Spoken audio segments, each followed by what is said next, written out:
যাজ্ঞসেনীর খুলছে শাড়ি, টানছে ধরে দুঃশাসন। দায় ছিল যার গর্জে ওঠার, নিচু মাথায় সে পাঁচজন। দুর্যোধনের নগ্ন উরু, ইঙ্গিতে তার ধর্ষকাম। হস্তিনাপুর দেখছে বসে, ধ্বস্ত হতে তার সুনাম। অন্ধ রাজা সিংহাসনে, আর্ত চেঁচান বৌমা তার। নিজের দলের নির্যাতনে সব রাজা হন নির্বিকার।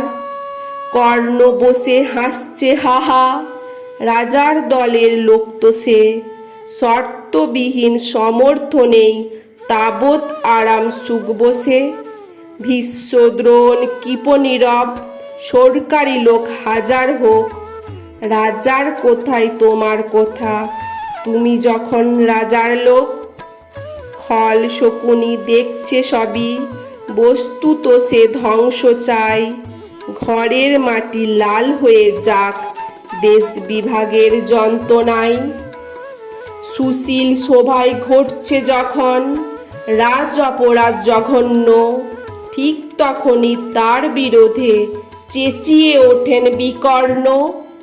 বিকর্ণ নন কেউ কেটা লোক, 100 ভাইয়ের একজনা। তেমন করে এর আগে কেউ তার কথাটাই জানত না।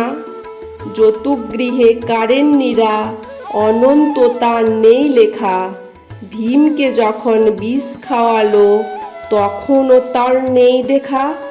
কিন্তু যখন প্রকাশ্যতেই কাটছে নারীর আব্রুকেও, স্তব্ধ জিভের চুপ সাগর বিকর্ণ হলো একলা ঢেউ।